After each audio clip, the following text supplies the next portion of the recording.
up, guys? I'm Alex. I'm Jason. We're the Table Monkeys, and today we are going to be talking about strap secrets. Yeah, so we uploaded a video not too long ago with Bad Company Burgoyne talking about a little strap cheat that the high hookers like to use. Yeah, so we got tons of them. So we're gonna go through a couple. Yeah, we're gonna go through that one again, and then we're gonna go through a couple more. And the list is endless for little strap secrets. Yeah, not necessarily just in their group, just in general. And I'm sure that there are people that do these same cheats, so to speak, but differently, or their own way. The point is that you're just trying to achieve a tension in your hand and create a tension in your opponent's hand. Yeah. So one that you like and one that they don't like is the goal, basically, right? Exactly. So let's start with you are going to go over the one that Evan showed us last week. Yes. So first thing, apply a good strap. We've got a video on that, by the way, card up in the window. Go check that out, because if you don't apply a good strap, then when you get somewhere and they do apply a good strap, you might feel like shit. Yeah. So learn how to apply a good strap, because it does make a difference. And then you can test this yourself and see how fast you can put it on. Yeah, Was that, exactly. like 10 seconds? That was pretty quick. We're getting pretty good at it. All right, so strap is applied. Both these tricks are going to be when the strap is applied already. Yeah, so this is a fair strap for both of us. Knuckles are showing. Go with short webbing. Our webbing is perfectly even. Everything's good. Yeah. I feel comfortable. You feel comfortable. I mean, I don't like a fair strap. Yeah. Really. I want it better. Make me uncomfortable. Okay, so there's like 3 steps to this strap cheat. First one is kickback. So I'm creating space by opening up my hand. And he's kicking back, not just into the strap out, but he's also kicking down a bit when he does it. Like I feel a lot of tension coming this way. So yeah, creating space up here and down here as well. Yeah. And then from here, I'm gonna reach around and gain depth.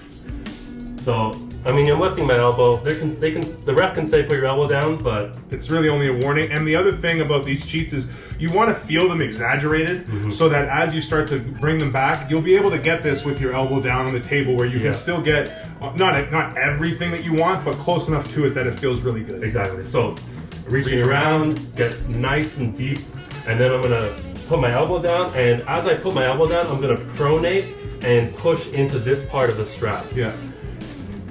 So there. So I've got a lot of tension in this part of the strap. My pronation is set, and I've got the high hand. Yeah. And I feel really good. And for me, I feel a lot of weird tension down in the bottom of the strap, like it's pulling into my wrist, trying to compromise my riser from the bottom almost, And I feel like my riser isn't fully engaged. I feel like he's got all the height. I feel like my pronation is kind of turned over. Like I feel fucked, Yeah. As Evan said, I am not starting the match like this. So that's the first cheat. We're going to show you how to kind of get away from these or deal with them later. But now we're going to show you the next one. Okay, so both these cheats are basically for a top roller. Like if you're a top roller, that's where they're more effective. The first one is more effective against the top roller, and this might be a little bit more effective against a hook puller. Yeah. But for the most part, they're pretty versatile. It just depends on what you prefer to do, if you prefer to drag more or post more. So the first one was more for posting, this one's gonna be a little bit more for dragging. So again, we got a nice fair strap, it's nice and tight, webbing is even, everything's good, you're happy with where it is on your hand. Okay, so now what I'm gonna do is I'm gonna kick out like this into the kickback and supination. Yeah, kickback and supinate. So instead of the first one where he was kind of kicking back into the bottom of the strap, this time I'm more trying to kick back into the top of the strap. And then I'm gonna pull into the bottom of the strap here and grab his thumb. And I'm kind of high on his thumb, but I'm still showing his knuckle. I'm not up here like with all my riser, but I feel like I got a good grip on his thumb. Yeah. And I feel the tension right here on my wrist, pulling my riser down. Feels very compromised. And I feel like shit, I don't have a good grip. Already the blood is just rushing to my fingers because of the tension you're creating. So again, for a hook puller, for him to really get a good grip, he's gonna be relying on his finger, on his connection to the back of my hand, and being able to set a cup. And because of the way I've got my pronation set and my drag set, doing some sort of a low hand top roll and keeping him away from his cup is gonna be pretty good in this position. Yeah. So once again, just real quick, it's kicking back into the top of the strap and then pulling into the strap with your wrist and then grabbing on the thumb up top. So you've got a really nice connection in this part of the strap, so you're just set to drag through it. Yeah, and this part of the strap too, and even down to the bottom. Like I just feel the connection everywhere, and just ready to really pull into it. Yeah. So those are the two strap setups as far as once the strap is already applied. Now we're going to show you one other tricky one that Evan tried to use against me for my King's move, which did work pretty good, but I dealt with it pretty well in our second match. Okay, here we go. This trick happens while the strap is being tightened. So this is for someone who doesn't want a tight strap. So as a King's mover, you tend to want a tight strap so you can create a lot of tension using your pronation against the person's wrist. Exactly. So with my King's move, it creates a lot of tension between these two parts of the strap and my opponent's wrist, and just fucks with their wrist right here. Yeah. Evan's probably got a little mark there from our match. So let's say, for example, I'm a hooker. I want to get nice and deep. I want the skin to slip. I want to be able to come forward with my hand and get a nice deep grip in the match. So I want a loose strap. I want space in between both of our hands. So as the ref tightens the strap, I'm going to push into it and open my hand. And he's not kicking back like this necessarily. He's kicking down and out. Yeah. And just really focusing on putting tension into the bottom of the strap here. Yeah. So the ref, that feels like as tight as I can tighten it. Maybe there, that's like I really gave it. And now when he comes back in to get a grip, I feel like, wait a second, there's no strap attached to my hand anymore. And we're basically pulling without a strap. And for me to get out into the strap this way and create that tension there, I have to get so far out and into the strap before he even feels it at all. Where if we were to, let's go nice and tight, you can feel it right away. Yeah. Right away. So again, do that one more time. The strap is loosened, the ref, and the ref is usually, if they do hold your hand, they're gonna hold you up here. They're not really worried about this part. So it's a very, very tricky one that you can get away with. Very subtle, just driving this way. Let's turn our hand this way, like turn your shoulder that way, so you can see into the strap here how he's doing it. That's the space that he's trying to create in there. And again, from this part, when we're down here, you can't tell that that's happening at all. It's very, very sneaky. But when we go to grip, I mean, he's got, the strap feels really loose. As soon as we start moving around, you know, it feels like I can't get a connection to it at all. So these are the tricks. There are some ways to counter them. Yeah. We're gonna call them soft counters and hard counters. A hard counter is gonna be where you basically fight to take back what your opponent has taken from you in the setup. And a soft counter is where you play along with what they're doing so that they don't actually get what they're trying to get. Yeah, and for this one, only a soft counter is available to you because it happens while the strap is being tightened. Yeah, there's no way for me to tighten the strap more with my hand once it's loose. I need to get the ref to tighten it. So basically, maybe there's two ways. The first way is just keep bitching at the ref and trying to explain what's happening, try to get them to hold his hand and tighten the strap again, but that's only gonna work so much. So, with all the soft counters, you want to think like where your opponent's going and then go the opposite way, right? Yeah. So if I'm going this way, you want to fill, I'm trying to create space here. So I want to fill that gap. Yeah. And so I'm just pushing the bottom of my hand towards his hand here. So while the strap gets tightened, our hands are actually touching still, as opposed to before where there's a big gap, right? Yeah, so we can show that to... Yeah, so let's show it this way, so turn yourself that way.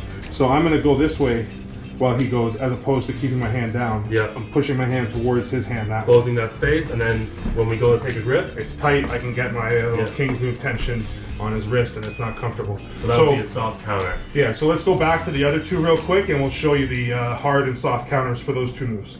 So just to explain the Evan strap again, I am kicking back and out, reaching around for depth, and then pronating out as I set my elbow down. Yeah, and again, now I'm totally fucked here. So the soft counter is going to be to go with what he's doing so that he can't get what he gets.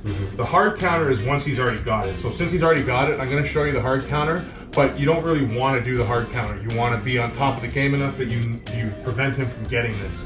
Because if you're not strong enough, or if he knows how to stop you from hard countering it from here, you're just fucked at this point, and you've got to go, fuck that, I want to So, in order to avoid that, what I'm going to do now that Alex has got everything he wants, I'm going to chop and push down into the strap this way. I'm going to reach around his hand that way, and then I'm going to reset my riser, but when I reset my riser, I'm really trying to duck my thumb as much as I can. So now, if he tries to maintain his riser, my thumb is fucked, and I can bitch about my thumb and get his riser down. And I've kind of reset my pronation, so I don't feel as fucked as I was before, where I felt like I was starting over like this. I feel like I'm a little bit set back.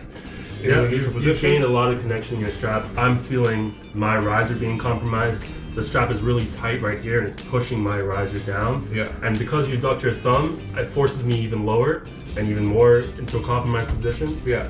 And so now if we get into this battle of hard counter, he's going to do it again. I'm going to do it again. 30 seconds, ref's grip, we're right here.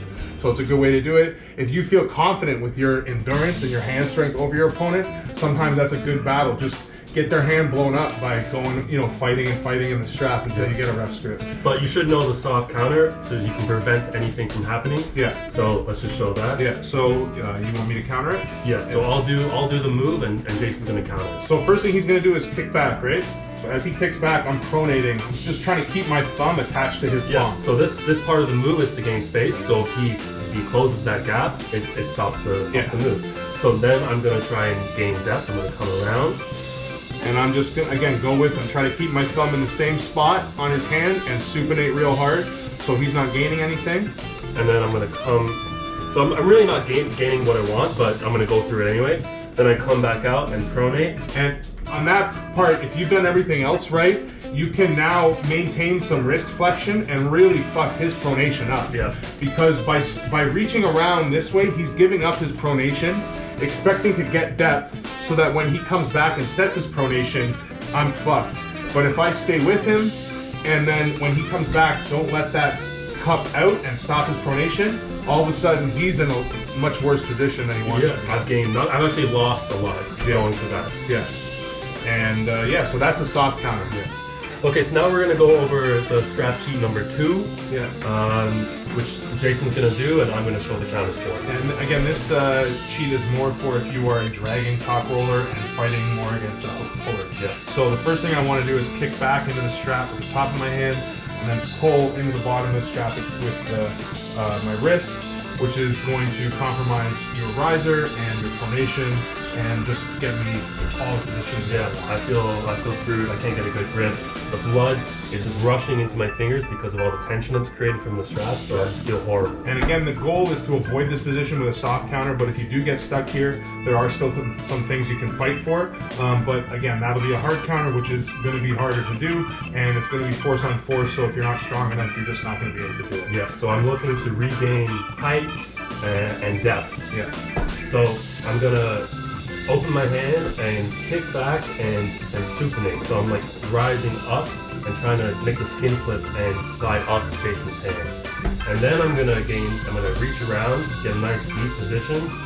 And as I come back, I'm gonna shoot my thumb forward through to really compromise his riser now. Yeah. And now I have a great position. Yeah. And you're underneath me. Yeah, and I can feel he's got all the depth. He's all over my thumb. I can't really feel like I can get a good grip.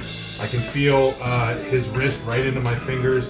So again, I don't feel good. He feels good. So that's the hard counter. Now, if we were to go back there where I had what I wanted, if he's not strong enough to get past here or get past here, then he's not going to be able to get that back. So he's just screwed. Yeah. So the soft counter, again, you go with what your opponent is trying to take. Yeah. So as I kick back, I follow through. I close that gap. I pronate with my thumb, and I keep my hand nice and close to his thumb as well. and then when I pull back into the strap, he's gonna basically give up his wrist and pull towards me and do this where he drops his wrist, right? And then shoot my riser up as well. Exactly. And so now he's got good position on my thumb. It feels like he's on my knuckle, but he's clearly not, so the ref's not gonna give me anything. And I don't feel like I'm in a good position anymore. My thumb is starting to blow up. I can feel that he's all over my pronation. And again, I don't feel like I've got good connection on his wrist in order to turn him in, so. Yeah. So soft counter is obviously the way to go. It's a lot easier to execute against an opponent who is stronger than you. And the key to all this is to know what your opponents are trying to get, because if somebody comes in and they go like this and they're just like, yeah, I'm ready, say go, and you're not really sure why you can't get a grip or what's going wrong, eventually you end up just settling. And then the ref says go and you get fucked. Yeah, exactly. Because you didn't know what to fight for. The goal isn't to really get a start like this. The goal is to not let your opponent get a start like this. Fight enough that you end up in a ref's grip, because in a ref's grip, none of these tricks really work. No. In a ref's grip, it's really about close your thumbs, close your hand, and let's just get it on. Yeah. So if you like the video, please like the video. Feedback in the comments, subscribe, bell button, smash, smash, smash. And monkeys out. Peace.